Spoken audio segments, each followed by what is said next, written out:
Hail and well met, Mech Warriors. I am Nova Commander L1011 Widebody. We are on the infamous Sable Flame mission. Oh dear.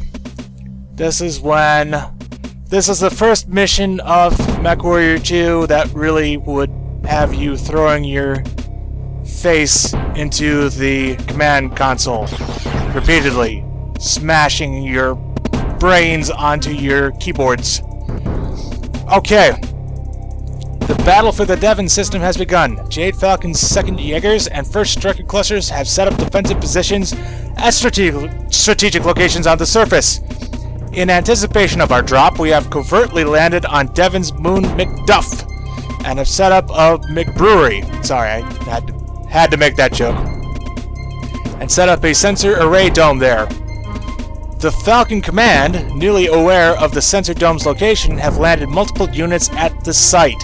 They have taken the landing pad and are holding their operations staff hostage as bondsmen.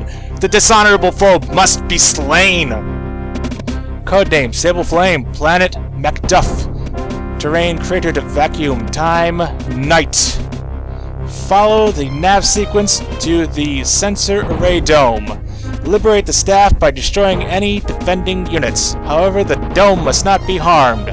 McDuff's atmosphere is hostile and a breach will kill the personnel inside. There must not be any stray shots. Take back the dome and defend it until more units can arrive. Objectives primary: capture and secure the sensor array dome. Secondary: destroy all defending mechs. Tertiary: destroy any targets of opportunity. Return dust off site. Nav Iota. Okay. Let's take a look at our situation here. When Natasha Kerensky reached the Devon system, she reported her total losses so far at just under 32% for mechs and equipment and 8% for personnel. But these figures do not reflect the true toll the campaign had taken on her forces. Many of the seriously injured had been sent to the Inner Sphere with Sakon Felon Ward, and only battlefield salvage kept many of her mechs operational. Moreover, the fighting of the past month had left many of the more experienced units severely fatigued. Still, several of her clusters had not seen action yet and remained anxious to join the fray. The battle on Devon would provide ample opportunities for fighting and dying. The Falcons had garrisoned the planet with the 2nd Falcon Jaegers and 1st Striker cluster, both battle-tested veteran units. Even the weather seemed to challenge Mech Warriors. Severe electrical storms and high winds ravaged the desert planet, conditions that would render sensors almost useless. Shortly after the Wolf jump ships entered the Devon system, a malfunctioning sail array delayed the attack force for 3 days, an omen that seemed to bode ill for the Wolves. Harbingers of Doom. Okay, this is a very difficult mission. They throw a very wicked curveball at you. We get to up to 85 tons. We have to defend. First, we have to destroy the defenders of this sensor array dome, which is very brittle. And then we have to defend it from marauding Falcon forces that would rather have it destroyed than useful. Okay, so what we need, we're going to put a little curveball of our own in here. We're gonna go with the Hellbringer. Gonna do some customizations here. Gonna put some Endosteel and Ferrofibros in here.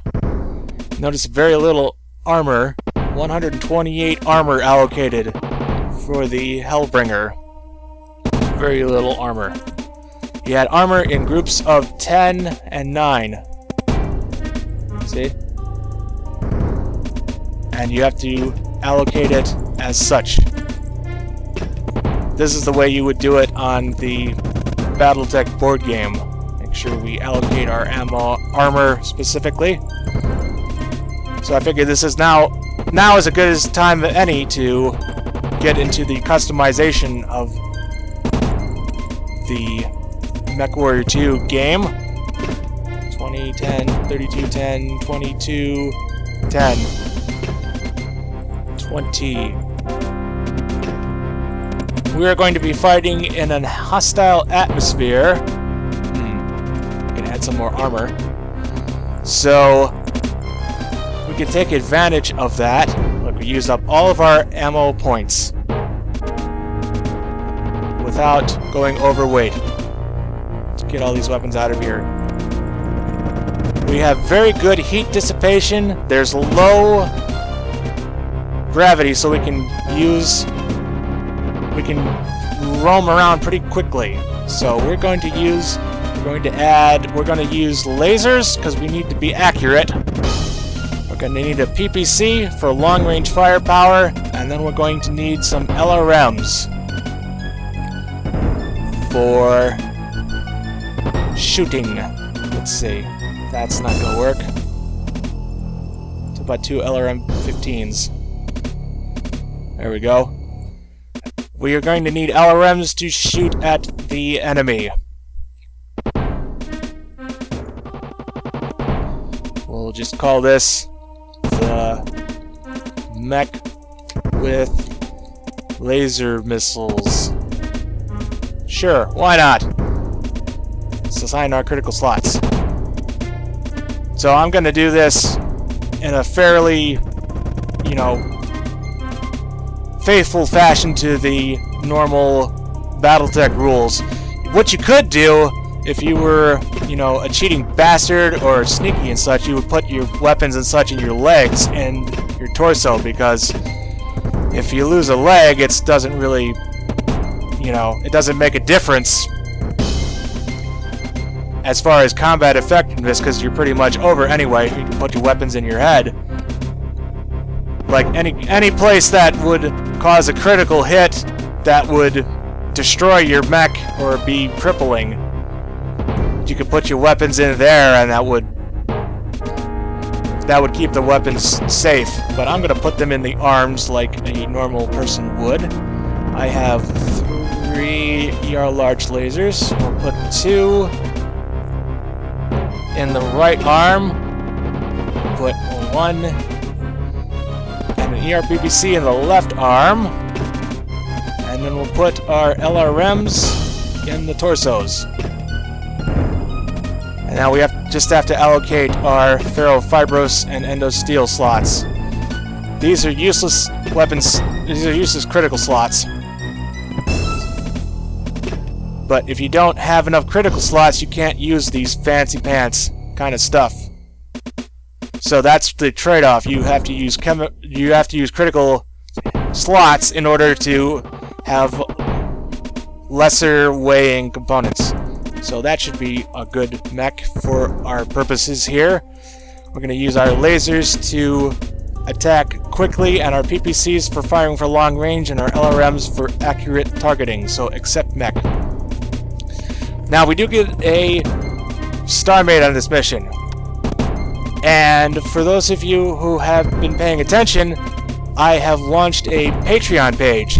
And one of the rewards of my Patreon page is that you can have your name immortalized forever as one of my Starmates names. So one of my sponsors elected to do that, and here he is.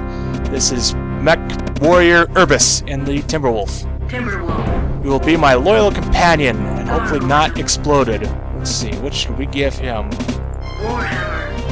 I don't want you firing PPCs all around. I want you to have...